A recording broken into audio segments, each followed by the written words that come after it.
Right, staying with the road to elections, ANC President Cyril Ramaphosa was in hotly contested KwaZulu-Natal yesterday to try and woo voters. Let's speak now to ANC spokesperson Mahlengi Bhengu-Motsiri on the governing party last push for votes with the polls under 10 days away. Mahlengi, good to have you and thank you very much for coming in. Thank you. Thank you for having me, Tabo. It's a very intense, I suppose, next couple of days as we build up to the May 29 elections. And one of the areas that is said to be the area that is going to be hotly contested is KwaZulu-Natal as a province. Of course, Gauteng is another province. And you, as the ANC, seem to be wanting to put up a fight for getting back the Western Cape. Let's start in KwaZulu-Natal. In particular, some reports saying President Cyril Ramaphosa has been dangling the NHI carrot to try and woo KwaZulu-Natal voters to support the African National Congress. IFP leader Tamintuli saying the timing of this is quite suspect and just a political ploy. Well, maybe just to start off with putting matters in context around the NHI. It's an age-old policy position of the ANC that was planted right at the beginning, at the dawn of democracy. And we've been working quietly and systematically to put together, to look at what other countries have done in the global north, in the global south, to look at how you achieve the dream of universal health coverage for all. So the NHI thing is not an elections-related issue. It has come where it has come precisely because of the work we've been doing via the work we do in the legislative branch. So it cannot be associated with an election ploy. Back to KZN, yes, we are working very hard in KwaZulu-Natal. Any incumbent governing party will be remiss not to focus on KwaZulu-Natal simply for its contribution to the nation's GDP, simply for its contribution to the national vote share. It is simply a very straight, logical answer to why KZN is important alongside other provinces such as Gauteng, as you've alluded. Yeah. The criticism that in part was also, I suppose, not necessarily conceded to, but he says he sees the point, is your elections campaign ahead, is the lack of understanding or reading of the crowd in terms of how you conduct campaigns, especially in areas like KwaZulu-Natal, dress code being one of them, how the deployees of the ANC appear to conduct themselves, the cars that they come with, seem to be, I mean, yes, they might be in a different space economically and they can afford certain things because of that space, but seemingly detached from the people that they're coming to speak to. It's very interesting that out of all the successes of our campaign in KwaZulu-Natal, in the many weeks we have been in that province, I myself included, quite ironic that the focus is on one or two incidents where comrades will be clad in clothes that don't rhyme with the campaign. And I agree with that.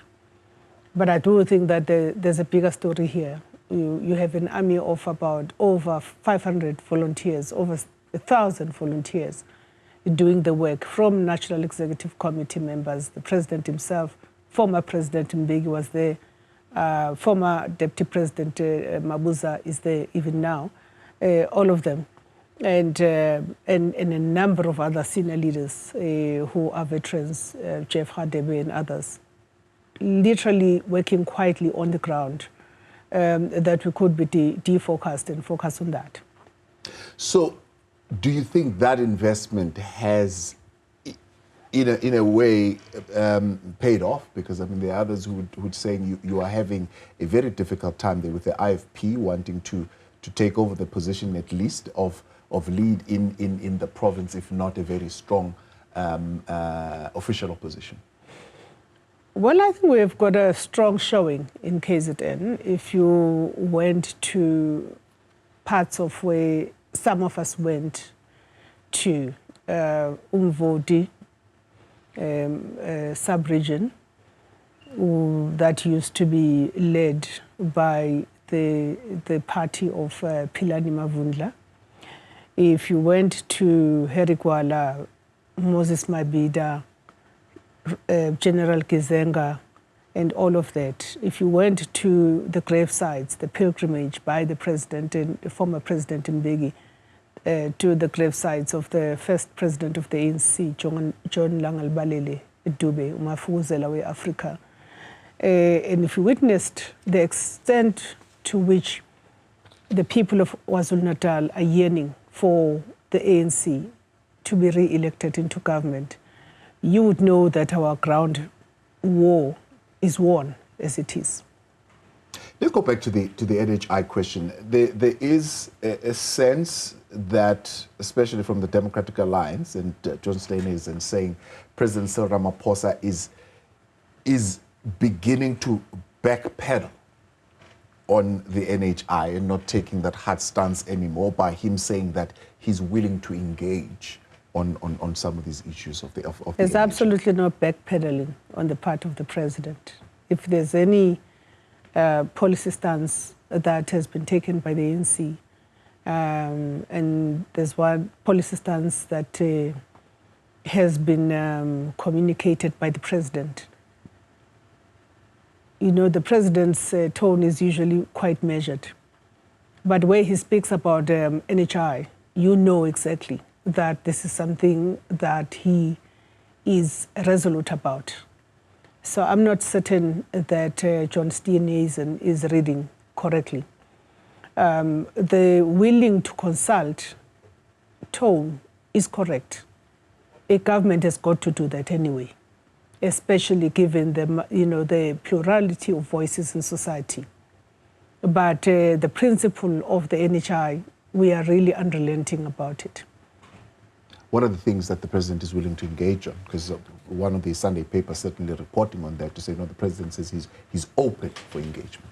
Well, I mean, is willing to engage on a number of issues related to this piece of legislation that is now the law.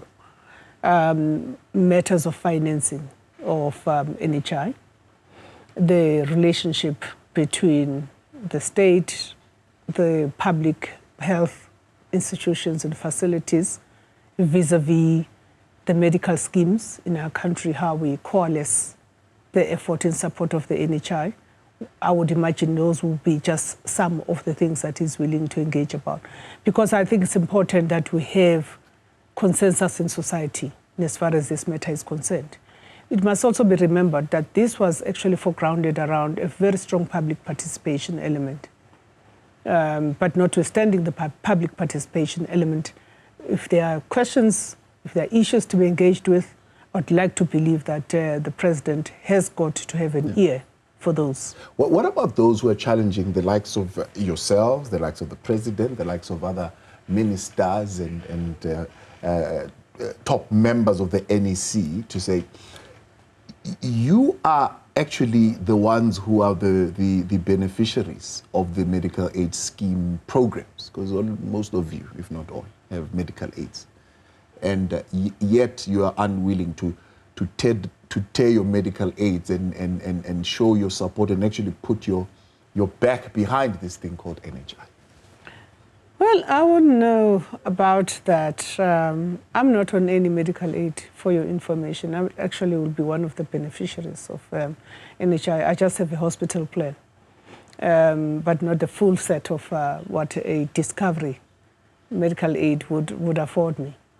And it's often perceived that way, but it's actually not often the truth.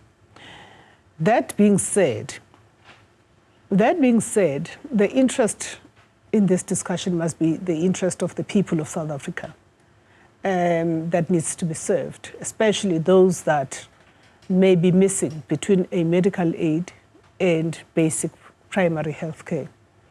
So, you know, I believe that too much ado about NHI, particularly when it comes to the DA, I wouldn't really take them seriously, given the fact that issues of access for the marginalized and for those that are historically disadvantaged are not really prioritized in the space of the Democratic Alliance. I could talk about employment equity in the Western Cape, where they say they govern well. I can talk about black economic empowerment in the Western Cape, where they say they govern well. I can talk about the Western Cape's DA's plan to separate from the rest of South Africa through the Western Cape Powers Bill. Yeah. So I don't think that any comment about the NHI is a genius, is a less than a ingenious comment where that is concerned. I could talk about how the civil service in the Western Cape looks like, particularly the senior management service, in terms of the demographics of the Western Cape, where you've got a very predominantly colored community. But look at how the senior management service in the provincial government of the Western Cape is constituted in terms of race, class, and gender. We'll talk about that a little bit more, because I want to focus on what your campaign is in the Western Cape that makes you believe that at least you're beginning to earn some kind of ground support there. We are with the African National Congress, and the last couple of days as they head to their final rally as well, and the work that they have been putting certainly on the ground in the Eastern Cape, Western Cape, as well as KwaZulu-Natal in particular. You can weigh in for Mahlengi this evening on 072-110-5584. Drop us an X at Newzroom 405. We're back in a minute.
Back live tonight here on In Focus. ANC spokesperson Mahlengi Bhengu-Motsiri with us, and of course it's the last push for the governing ANC for votes, with the polls on the way in just under 10 days. And she is, of course, outlining some of the work that they have been doing on the ground. The Western Cape is particularly interesting in the sense that you've, of course, lost a lot of ground in that particular province. Why do you believe you'll be able to regain that ground, with the DA saying, for example, their implementation of their policing devolution plan is beginning to yield results, with the number of murders that's going down, with the number of arrests that they are seeing in that province? Khayelitsha Hospital being one of the areas that they are pointing out to health, to say instead of pushing the NHI, fix the public health sector, fix the hospital, do what they've done in Khayelitsha, where that facility now is able to service more people, and it's working, that infrastructure is intact, where they're saying that if you look at the number of jobs that they would have created in the province compared to the percentage countrywide, they're doing well. Well, it's actually quite fascinating how the DA-led administration in the Western Cape seems to have a theory of their own, but the lived experience of the people of the Western Cape is something else.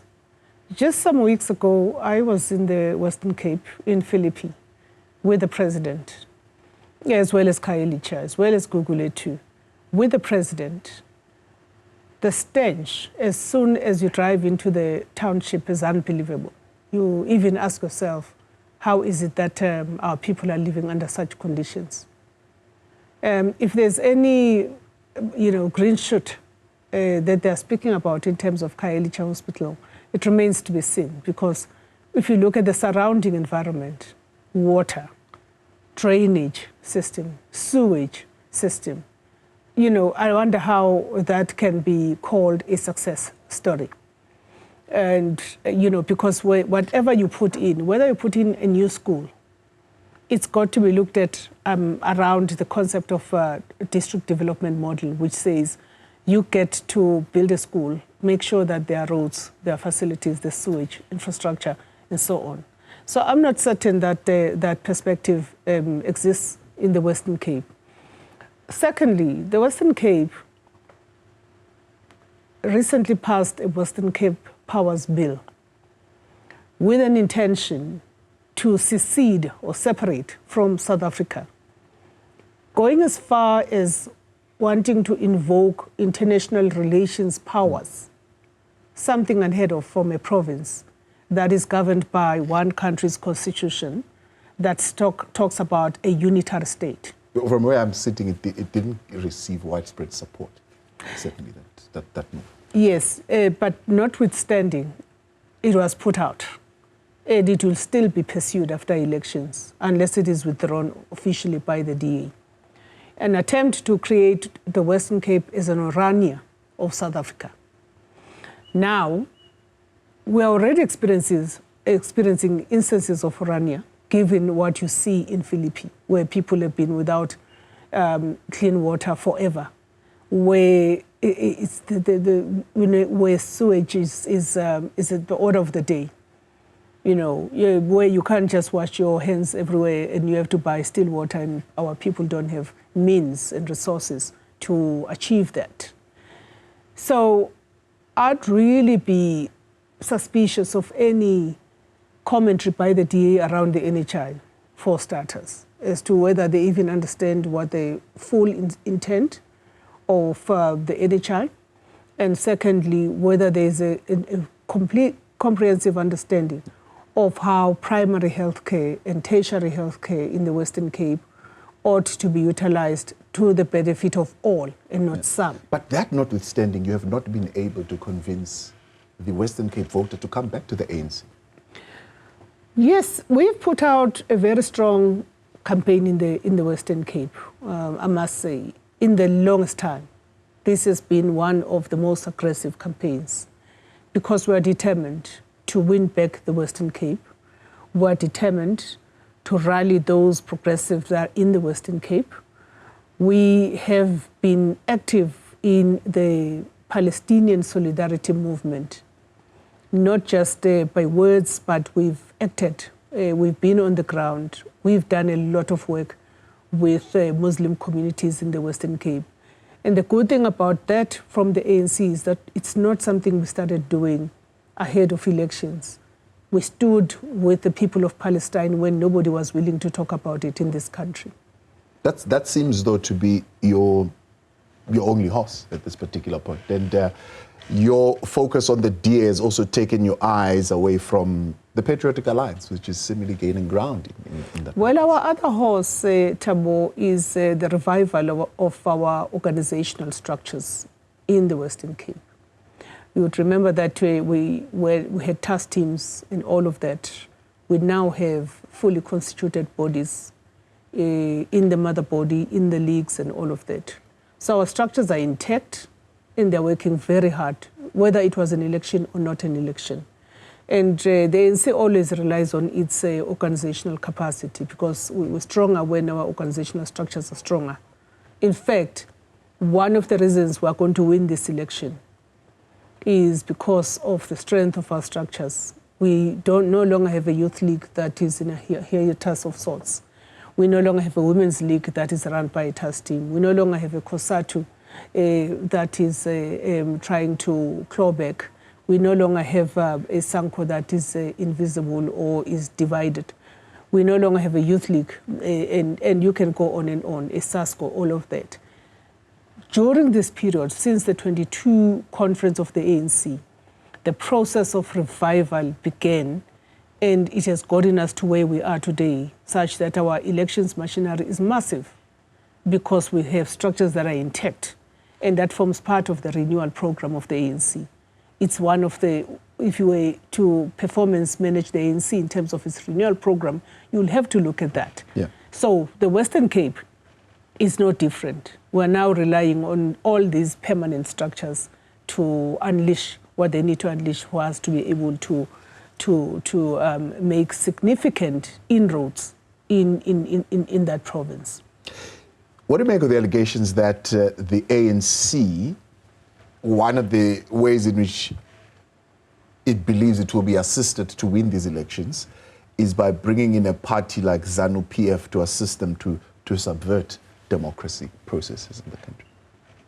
That's, yeah, I mean, I read up on that kind of reportage, and it really was just a bit funny because there is no way a movement such as the African National Congress would rely on a sister party to assist us to solve for something that should not be solved for. The ANC has full capacity to campaign for itself. There is no way the ANC would undermine South Africa's constitutional democracy, including the basic tenets of the Constitution, and also would not undermine what is contained in the rules that are set out by the IEC. So this notion about the Zanu PF coming to assist the ANC to subvert the election is absolutely dismissed unequivocally by the ANC. But you would still have them as your allies, or at least as sister parties? Well, Zanu PF is a sister party, and it ends there. What do you mean it ends there? I mean, would you want to continue to have them as observers, even though the IEC seemingly has not been too keen on that idea? No, well, you invite a lot of people to come and help us observe the election, but also for their own benefit. And there are a number of our fraternal parties, particularly in our continent and in the sub-region, that are going to be coming through under the aegis of the ANC for the benefit of taking learnings in terms of how we run the elections and what our contribution is when we run the election. That is not unlawful. And the IEC is within its rights to take the decisions that it takes. But I'm not going to now isolate Zanu PF. There are many others that I can mention that are coming through, invited by the ANC at their request most of the time, because they really just want to see how we manage a particular process. Some of them are going into their own general elections. Right. Yeah. Maybe before we let you go, let's touch on this because it is coming tomorrow. A constitutional court will rule tomorrow morning concerning the application of whether former President Jacob Zuma certainly would be making it to Parliament. It's an application brought by the IEC, of course, clarity on it. But I'm sure it's something that the ANC is looking at. We'll await the court outcome and whether the court decides in favor of Mr. Jacob Zuma or not. It's really immaterial to the ANC at this point. We've made our own submissions. We've gone to the court on the matter of the trademark. We lost, and we are appealing, but we are fighting an election. We don't want to be defocused. We absolutely don't want to be defocused. We're fighting an election. We do believe that the stolen liberation heritage, ikukunamafa ka ANC, in the form of umkhonto wesizwe, is stolen. And so that is why we are taking it to the highest court in the land. But during that time, we're fighting an election. Of course, we believe that the journey of transformation and the 30 years of democracy requires a continuation and requires an accelerated continuation. Now, we've taken a decision tactically not to be focused on the Zuma party. And I always say it's not MK party, it's the Zuma party, because the real MK is in the African National Congress. So technically, were you not concerned of the showing the party displayed at Orlando Stadium? Not at all. I think the Zuma party is already imploding without any assistance by anyone. The ANC is 112 years old, exists everywhere, wall to wall, every part of South Africa, you will find the ANC. Even when the ANC goes through difficult times, the ANC has a way of coming back and uniting. You've never seen a united ANC as the ANC that you see today. You've never seen a united alliance as the alliance you see today. Our youth and student organizations are intact. We have a civic organization. It's almost as if we're in the 90s. We've never been this strong. Our campaign on the ground is massive.